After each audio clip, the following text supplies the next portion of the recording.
Hello everyone, मी अक्षता तुमची educator. तुम्हा सर्वांचं ग्लोबल ऑनलाईन स्पर्धा परीक्षा यूट्यूब चॅनलमध्ये मनापासून स्वागत करते.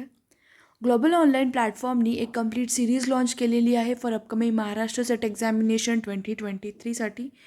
या पर्टिक्युलर सिरीजमध्ये आपण पेपर 1चे युनिट्स डिस्कस करत होतो. त्यामधला लॉजिकल रिझनिंग हा नवीन युनिट आपण स्टार्ट केलेला आहे. यामध्ये पर्टिक्युलर टॉपिक जो आहे सिरीज हा आपण सुरुवात करणार आहोत. लेक्चर नंबर 1मध्ये मी अक्षता तुमची एज्युकेटर क्लासला स्टार्ट करू आपण. महाराष्ट्र सेट एक्झामिनेशन 2023साठी जो कंप्लीट कोर्स लॉन्च केलेला आहे तुमच्यासाठी पेपर 1मध्ये तुम्हाला फॉलोइंग फीचर्स आम्ही प्रोव्हाइड करू. Full syllabus theory lectures provide करण्यात येतील. Practice multiple MCQs, 50 mock test, full syllabus notes in the form of PDF. जे काही लेक्चर्स असतील तुमचे लाईव्ह फॉर्मॅटमध्ये घेण्यात येतील. थिअरी लेक्चर्स बेस्ड असे तुमचे व्हिडिओ लेक्चर्स प्रोव्हाइड करण्यात येतील तुम्हाला. At the same time multiple MCQची practice, mock test, full syllabus note. जी कोर्स फीस असणार आहे या सगळ्या फीचर्सची ती 2500पासून रिड्यूस करून 2000 करण्यात आलेली आहे. चांगली अपॉर्च्युनिटी आहे, नक्की ग्रॅब करा. दिलेल्या व्हॉट्सॲप नंबरवरती कॉन्टॅक्ट करू शकता for the enrolment of the course. That is 9766066858. Else download the global online application. प्लेस्टोरवरती ॲप्लिकेशन अवेलेबल आहे, इन्स्टॉल करा. अशा पद्धतीचा इंटरफेस दिसेल. ॲप्लिकेशन ओपन केल्यानंतर खालच्या साईडला स्टोअर नावाचा आयकन आहे, त्यावरती तुम्हाला क्लिक करायचं आहे. क्लिक केल्यावरती तुम्ही माय कोर्सेस या पेजवरती जाऊन सर्च टॅबमध्ये डिफरंट कोर्सेस सर्च करून कोर्सेसला एक्सप्लोअर करू शकता. For paper 1, for paper 2, for set, net, UGC. Okay, UGC net असेल किंवा CSIR नेट असेल, तिथले different courses for paper 1, paper 2 explore करू शकता. तर आजच्या लेक्चरमध्ये जाण्यापूर्वी तुम्हाला एक छोटीशी अनाउन्समेंट आहे. एक कंपायलेशन लॉन्च करण्यात आलेलं आहे वाया प्लॅटफॉर्म ऑफ ग्लोबल ऑनलाईन. या कंपायलेशनमध्ये तुम्हाला नोट्स आणि MCQs अवेलेबल करून देण्यात येणार आहेत. Most important notes and highly expected जे MCQs आहेत त्याच्या बेसिसवरती हे कंपायलेशन बनवण्यात आलेलं आहे. या पर्टिक्युलर नोट्समध्ये तुम्हाला management, economics, computer science, commerce, history, sociology, psychology, Hindi, public administration, law, English literature, physical education, geography, political science, social work, education, library science, philosophy, electronic science, environmental studies यापैकी कुठला जरी तुमचा सब्जेक्ट असेल फॉर पेपर 2 आणि त्या particular पेपरसाठी तुम्हाला notes आणि important highly expected MCQs पाहिजे असतील तर नक्की तुम्ही ह्या कोर्सला एनरोल करा. दिलेल्या व्हॉट्सॲप नंबरवरती कॉन्टॅक्ट करू शकता for the enrolment of the course. आणि हे जी कंपायलेशनची फीस आहे ती 1500 आहे. चांगली अपॉर्च्युनिटी आहे, ग्रॅब करा. आजच्या लेक्चरमध्ये आपण काही क्वेश्चन्स बघणार आहोत सिरीज रिलेटेड. टॉपिक सिरीज, ठीक आहे. टॉपिक जेव्हा केव्हा तुमच्यासमोर सिरीज हा येतो तुम्हाला 2-3 गोष्टी लक्षात ठेवायच्या आहेत. कोणत्या 2-3 गोष्टी? सिरीज. ओके, सिरीजवरती 2 प्रकारचे क्वेश्चन बनू शकतात. सिरीजला बेसिकली आपण 2 कॅटेगरीमध्ये डिवाइड करू शकतो. एक असतं न्यूमेरिकल सिरीज आणि दुसरं असतं अल्फाबेटिकल सिरीज.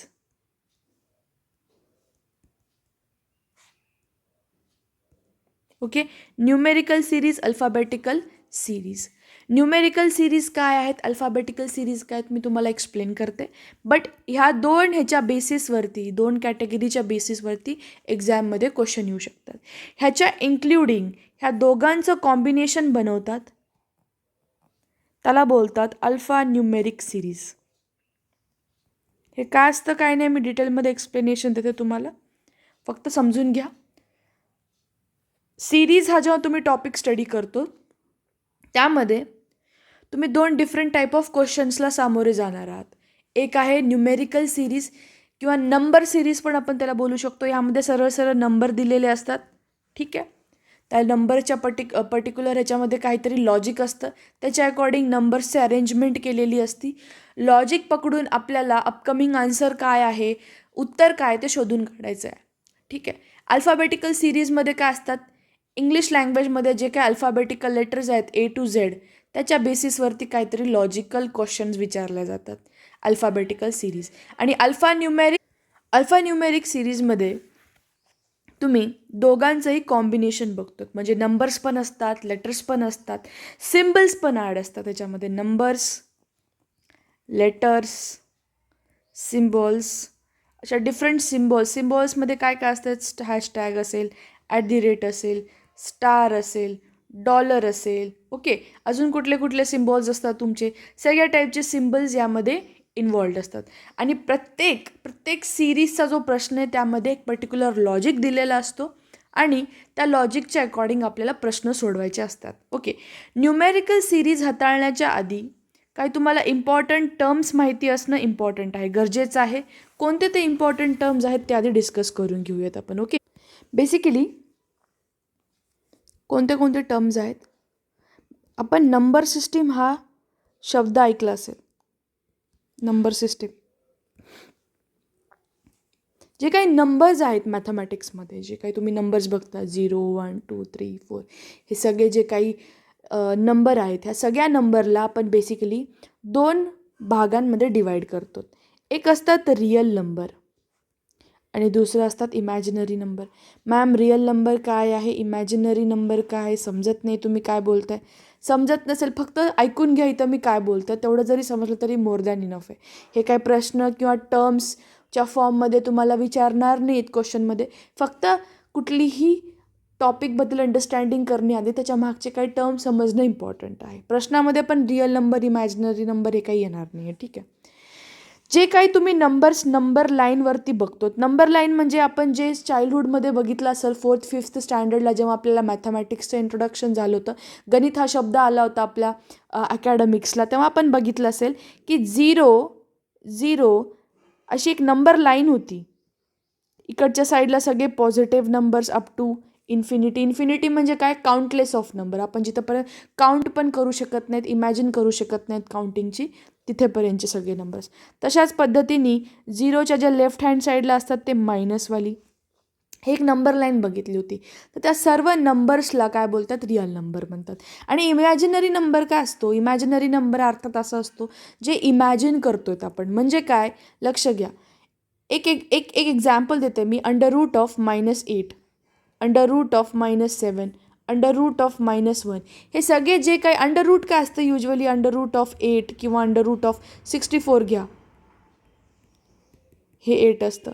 तर मायनस असे नंबर जे आहेत त्यांना अंडररूटमध्ये जेव्हा आपण घेतो, जे काही येणारी संख्या आहे त्याला आपण काय बोलणार आहोत, इमॅजिनरी नंबर बोलणार आहोत. त्याला असं पण घेतलं जातं I² = -1, ओके. हे समजलं नसेल काही प्रॉब्लेम नाही, ह्याचा काही इम्पॉर्टन्स नाही आहे. आपल्याला जे इम्पॉर्टंट आहे यामध्ये इम्पॉर्टंट टर्म शिकायचे आहेत, त्या रिअल नंबरच्या इम्पॉर्टंट टर्म शिकायचे आहेत. कोणत्या टर्म्स आहेत लक्ष द्या. रिअल नंबरमध्ये आपण जी फर्स्ट इम्पॉर्टंट टर्म बघतो that is natural number. Natural नंबरला मराठीमध्ये नैसर्गिक संख्या असं बोलतात. नैसर्गिक संख्या अशा संख्या ज्यांची सुरुवात 1 पासनं होती, 1 पासनं इन्फिनिटीपर्यंत.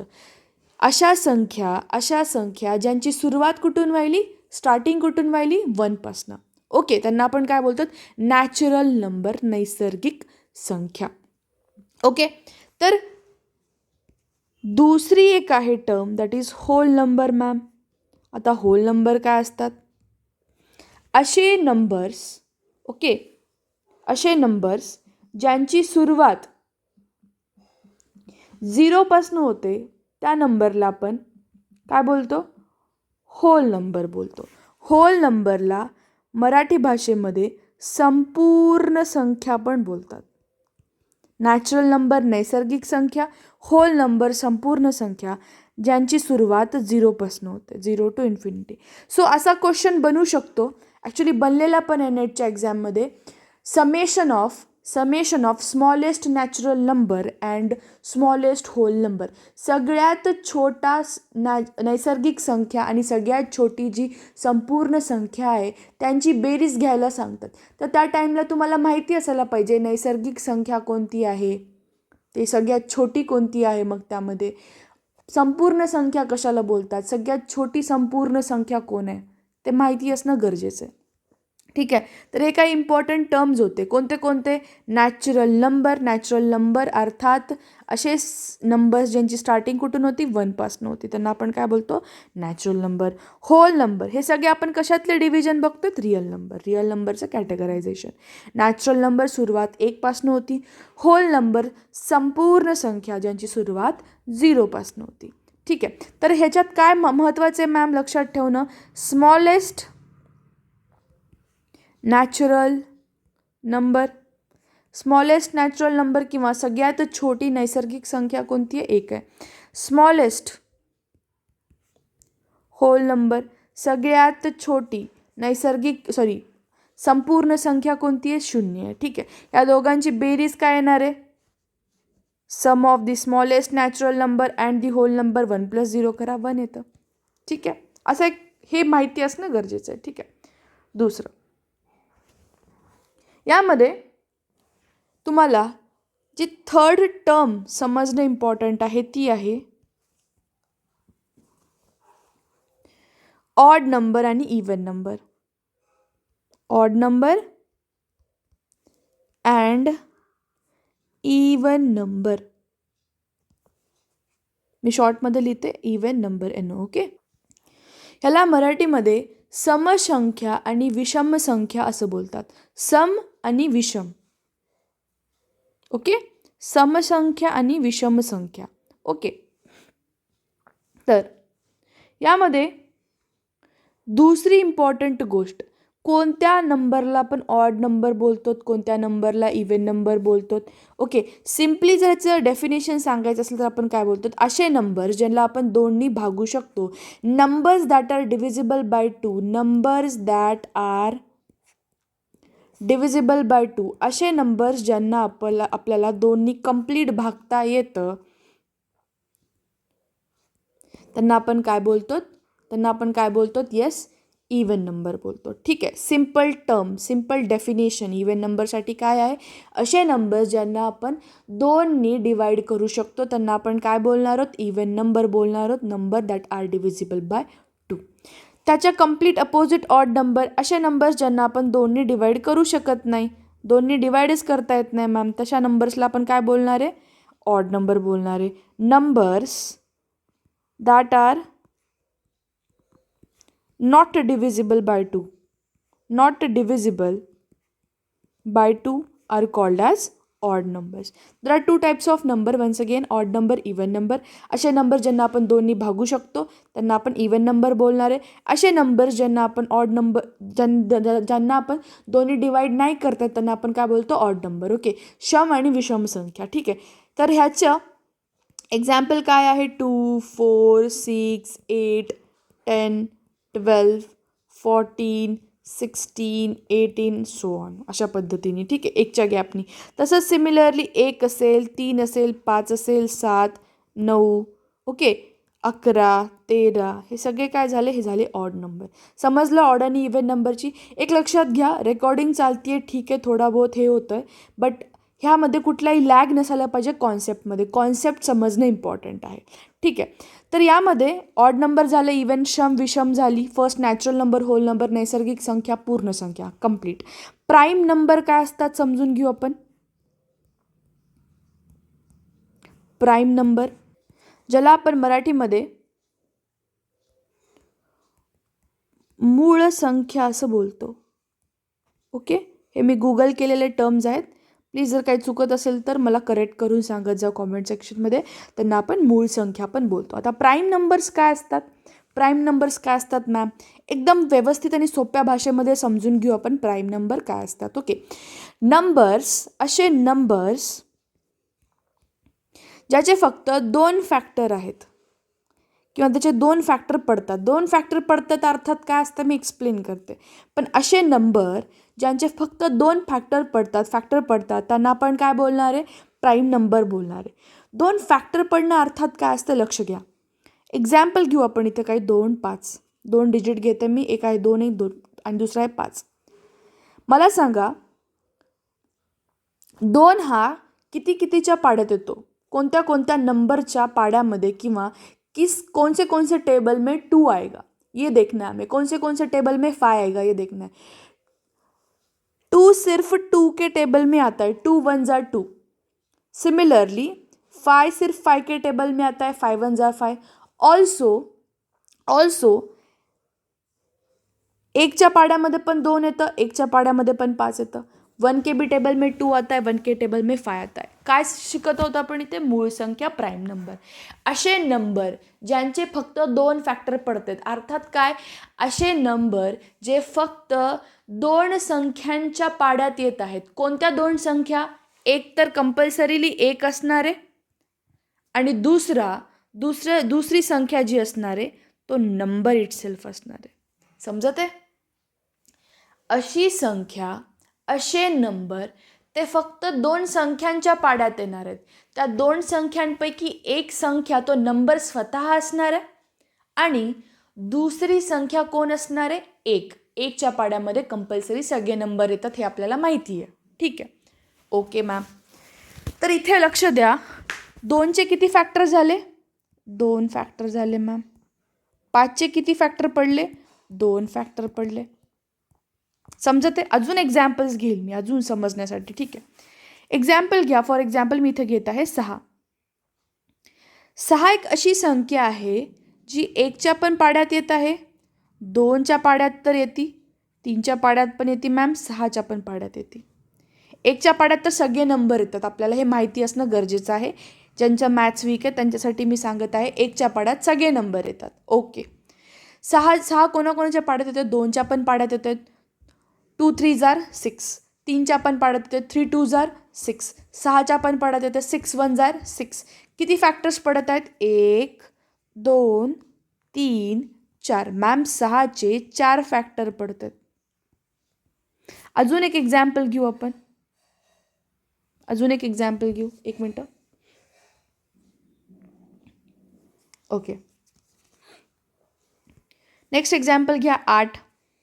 8 कितीच्या पाड्यात येतं? 1च्या पाड्यात येतं, 2च्या पण पाड्यात येतं, 2 4 जार 8। 3च्या पाड्यात येत नाही मॅम, 4च्या पाड्यात येतं। ओके, 5च्या पाड्यात येतं का? नाही। 6च्या येत नाही, 7च्या येत नाही, 8च्या पण येतं, 8। 1 2 3 4। ओके, किती फॅक्टर्स पडतात 8चे? 4 फॅक्टर पडतात मॅम। समजत आहे फॅक्टर पडणे म्हणजे काय? फॅक्टर पडणे म्हणजे काय? अजून एक एक्झाम्पल घेऊ आपण, 7 घ्या। 7 कोणाच्या पाड्यात येतं? मॅम 7 1च्या पाड्यात येतं, 2च्या येत नाही, 3च्या पण येत नाही, 4च्या पण येत नाही, 5च्या पण येत नाही, 6च्या पण येत नाही, डिरेक्टली तो आता सरळ 7च्या पाड्यात येतो। ह्याच्यावरून आपण काय सांगतो? 7चे किती फॅक्टर पडतात? 2 फॅक्टर पडतात। अजून एक एक्झाम्पल घेऊ, फॉर एक्झाम्पल घ्या 10। मॅम 10 1च्या पाड्यात येतं, 10 2च्या पाड्यात येतं, 3च्या पाड्यात येतं का? नाही येत।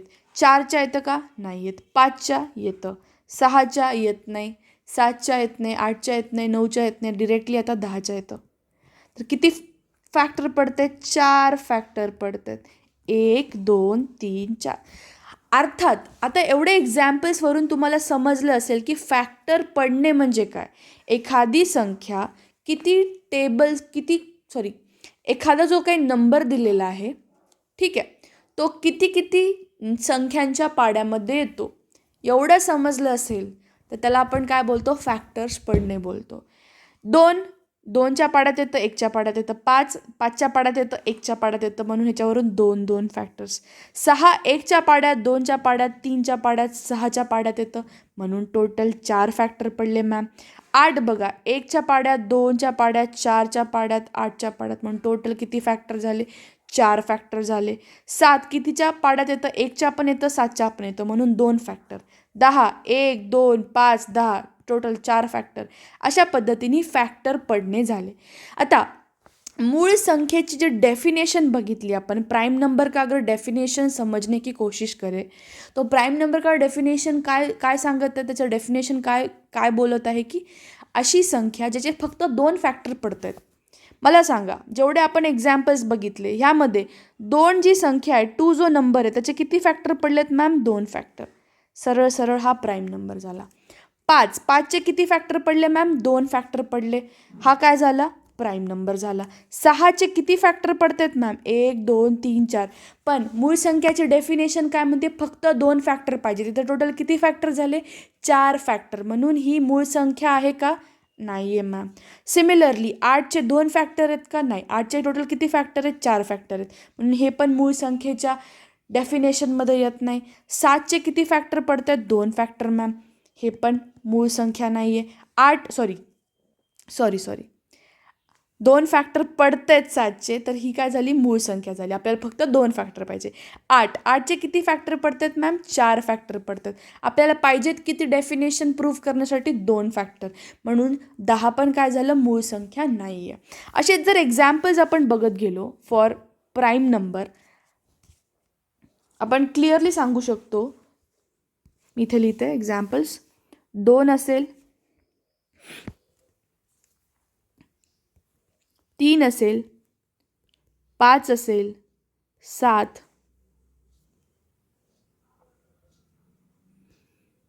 11, 13 असेल, 14 नाही आहे, 15 पण नाही आहे, ओके, 16 पण नाही आहे, 8च्या पाड्यात येतं, ओके, 1च्या पण पाड्यात येतं आणि 16च्या पण पाड्यात येतं. 17 फक्त 1 आणि 17च्याच पाड्यात येतं. सिमिलरली 19, 20 पण नाही मॅम, 21 पण डिरेक्टली काय येईल? 23 येईल. 24 पण नाही, 25 पण नाही. ठीक आहे, 25पर्यंतचे आपण बघितले होते. ठीक आहे, तर 2, 3, 5, 7, 11, 13, 19 आणि 23 जे काही आहे एक्झाम्पल, त्याच्यामध्ये बघा 2 हा 1च्या पाड्यात येतो आणि 2च्या पाड्यात येतो. अदर दॅन दिस तो कोणत्याच पाड्यात येत नाही. सिमिलरली 3 हा 1च्या पाड्यात येतो आणि 3च्याच पाड्यात येतो. 5 परत हा 1च्या पाड्यात येणार, 5च्या पाड्यात येणार. 7 हा 1च्या पाड्यात येणार, 7च्या पाड्यात येणार. 11 सुद्धा 1 आणि 11च्याच पाड्यात येणार. सिमिलरली हा 13 जो आहे 1 आणि 13च्या पाड्यात येणार. 17 1 आणि 17च्याच पाड्यात येणार मॅम. 19 1च्या पाड्यात येणार, 19च्या पाड्यात येणार. सिमिलरली हा 1च्या पाड्यात येणार, 23च्या पाड्यात येणार. समजत आहे काय होतं आहे? असे फॅक्टर पडतेत एखाद्या संख्येचे, जर असे फॅक्टर पडतात की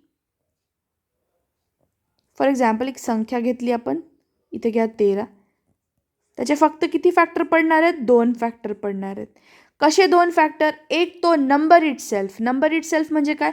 तो स्वतः तो जो नंबर आहे तो त्याचा फॅक्टर असणार. इथे 2 आहे, 3, 5, 11, 13, 17, 19, 23. समजत आहे? एकतर 2च फॅक्टर पडत आहेत आणि त्या 2 फॅक्टरपैकी एक जी संख्या आहे तो नंबर स्वतः असणार आहे, ओके, आणि दुसरी संख्या कंपल्सरी काय असणार आहे? 1 असणार आहे, 1 असणार आहे, 1 असणार आहे. येस, समजलं? This is all about the prime number. Okay, आता एक्झाममध्ये काय होतं? लक्ष द्या, सरळ सरळ प्रश्न येऊ शकतो हा वाला की ठीक आहे मॅम, तुम्ही आतापर्यंत काय सांगितलं? 2, 3, 5, 7, 11, 13, हे ठीक आहे, समजलं 2 फॅक्टर नाही आहेत. मला सांगा 1 हा प्राईम नंबर असेल का? कॉमेंट सेक्शनमध्ये सगळ्यांनी ड्रॉप करून मला कळवायचं आहे. डेफिनेशन काय सांगितली मूळ संख्याची? मी कमीत कमी 2 फॅक्टर्स, कमीत कमी नाही, कंपल्सरी 2 फॅक्टर्सच पडायला पाहिजेत. त्याच्यापेक्षा जास्त नाही, त्याच्यापेक्षा कमी नाही, राईट? तर डेफिनेशनच्या अकॉर्डिंग 1 ही मूळ संख्या आहे का? 1 हा प्राईम नंबर आहे का? सगळ्यांनी कॉमेंट सेक्शनमध्ये ड्रॉप करून मला आन्सर कळवायचं आहे. येस, ओके, हे तुमचं ॲज अ होमवर्क असणार आहे. समजा गुगल करायचं नाही, सरळ सरळ डोकं लावायचं. मॅमनी काय सांगितलं तर डेफिनेशन की 2 फॅक्टर पडायला पाहिजेत, 2 संख्यांच्या पाड्यात यायला पाहिजे. तर 1 हा 2 संख्यांच्या पाड्यात येतो का? चेक करा. येत असेल तर तो प्राईम नंबर. एकदम सोप्या भाषेत मी एक्सप्लेन करून सांगितलं मी तुम्हाला, ठीक आहे? डिरेक्ट क्वेश्चन कोणते कोणते म्हणजे विचारले जाऊ शकतात एक्झाममध्ये ते माहिती असणं गरजेचं आहे. 2 is only even number that is a prime number.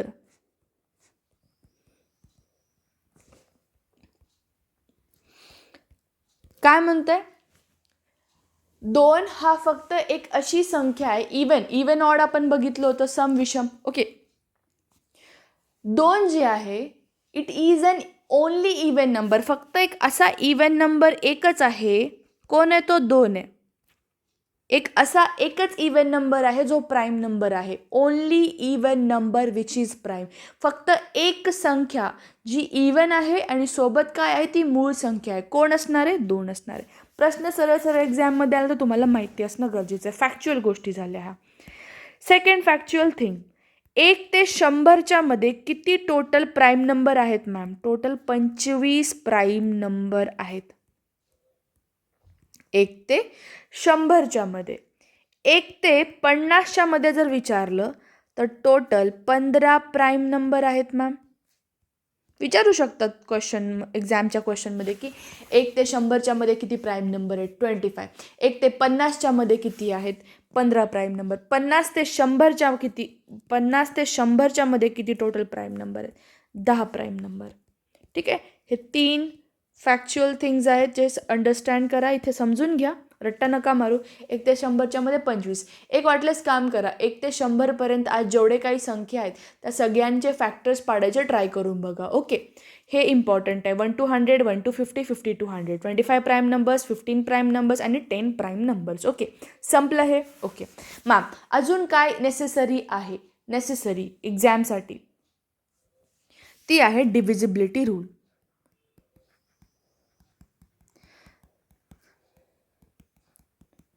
ज्यांना बिलकुल समजत नव्हतं, बेसिक मॅथ्स घ्या मॅम बोलत होते, त्यांच्यासाठी डिव्हिजिबिलिटी रूल समजणं इम्पॉर्टंट आहे. डिव्हिजिबिलिटी रूल काय आहे? डिव्हिजिबिलिटी रूल अर्थात आपण काय करतो आहे की प्रत्येकांचे रूल सेट केलेले आहेत की फॉर एक्झाम्पल एक पर्टिक्युलर नंबर दिलेला आहे तुम्हाला 7, 3, 2, 4, 8, 2.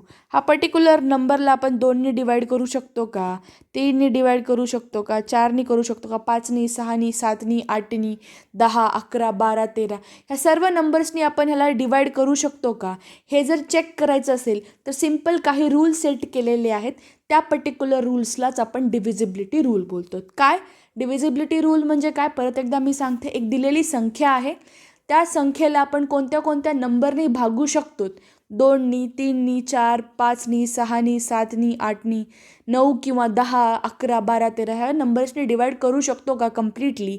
हे चेक करण्यासाठी काय डिव्हिजिबिलिटी रूल डिसाईड करून ठेवलेले आहेत, सेट करून ठेवलेले आहेत. आपलं एक टार्गेट असणार आहे अपकमिंग 3 डेजमध्ये किंवा 4 डेजमध्ये कम्प्लीट डिव्हिजिबिलिटी रूल जे असेल सगळे जेवढे आहेत अवेलेबल आपल्याकडे ते सगळे आपण कम्प्लीट कव्हरअप करून घेऊ. ओके, अदर दॅन दॅट काय इसेन्शियल आहे नंबर सिरीज हे टॉपिक हाताळण्यासाठी ते मी तुम्हाला एक्सप्लेन करेल. लक्ष द्या, तुमच्या नोटबुकमध्ये हे मी परत वारंवार सांगते, आधी पण सांगितलं होतं, स्क्वेअर्स आणि स्क्वेअर रूट्स 1 ते 25 लिहून असायलाच पाहिजेत.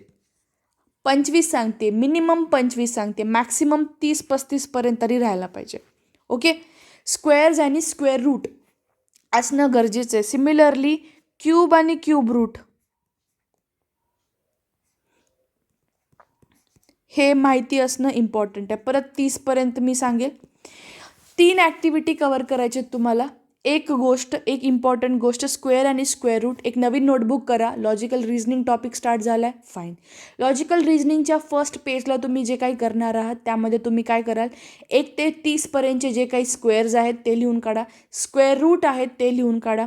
क्यूब रूट ते पण लिहून काढा. ठीक आहे, कुठेपर्यंतचे? 30पर्यंतचे. हे आपलं अपकमिंग डेजचं टार्गेट असणार आहे की आपण हे जे काही स्क्वेअर्स लिहिलेत, हे क्यूब्स लिहिलेत, ह्यांना रोज 7-8 दिवस बघत राहायचं कॉन्स्टंट.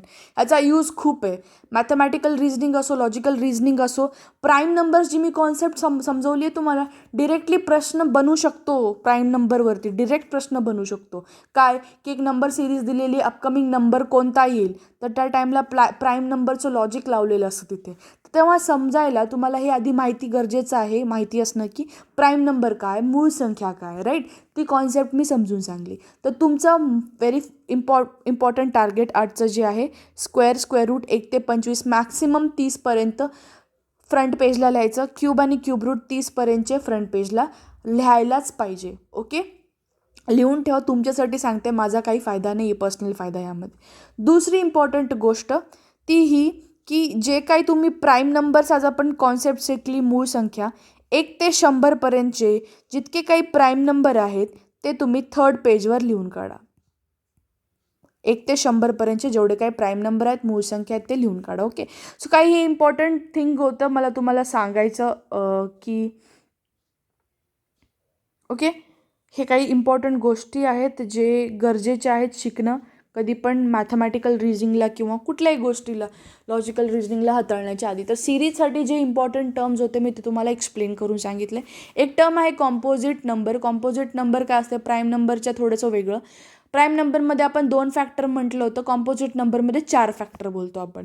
ठीक आहे. तर ओके, हे काही इम्पॉर्टंट टर्म्स होते आणि आजच्या लेक्चरमध्ये आपण नंबर्स रिलेटेड जे सिरीज आहेत ते आपण डिस्कस करणार होतो. ठीक आहे. रोज आता जे आहे 2 लेक्चर्स मी घेणार. एक असेल लॉजिकल रिझनिंगवरती आणि जे संध्याकाळचं लेक्चर असतं आपलं रिगार्डिंग द मॅथमॅटिकल रिझनिंग त्याला मी कंटिन्यू करेल. त्याचे काही 2, 3, 4 टॉपिक जे काय राहिलेत ते मी कव्हरअप करेल. 100% तुम्ही मॅक्सिमम स्कोअर कराल हे माझ्याकडून गॅरंटी असेल, ॲटलिस्ट फॉर 3 युनिट्स. ओके. जे काही माझ्याकडे युनिट्सचं शिकवायला डिव्हिजन दिलेलं आहे ते मी सगळं कव्हरअप करून घेईल आणि एकदम व्यवस्थित पद्धतीने कव्हरअप करून घेईल. असं थोडंसुद्धा मागे पुढे नाही. एक्स्ट्रा लेक्चर्स घ्यायला लागले तरी चालेल. लॉजिकल रिझनिंग आज आपण पोर्शन स्टार्ट केला, काही प्रॉब्लेम नाही. अपकमिंग लेक्चरमध्ये ह्याचे नंबर सिरीजवरचे क्वेश्चन आपण डिस्कस करू. And this was end of today's lecture. उद्याच्या लेक्चरमध्ये हे राहिलेले जे काही क्वेश्चन आहेत ते आपण बघून घेऊ. Okay. So this was end of today's lecture. Thank you for watching it. If you are liking my content and the video please hit the like button. And जर व्हिडिओ आवडत असेल तर प्लीज कॉमेंट सेक्शनमध्ये मला ड्रॉप करून कळवत चला की मॅम व्हिडिओ आवडलेली आहे.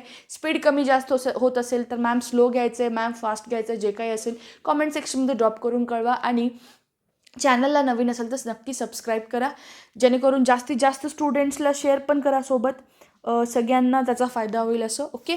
So this was end of today's lecture. Thank you for watching it. Have a great day everyone. Bye.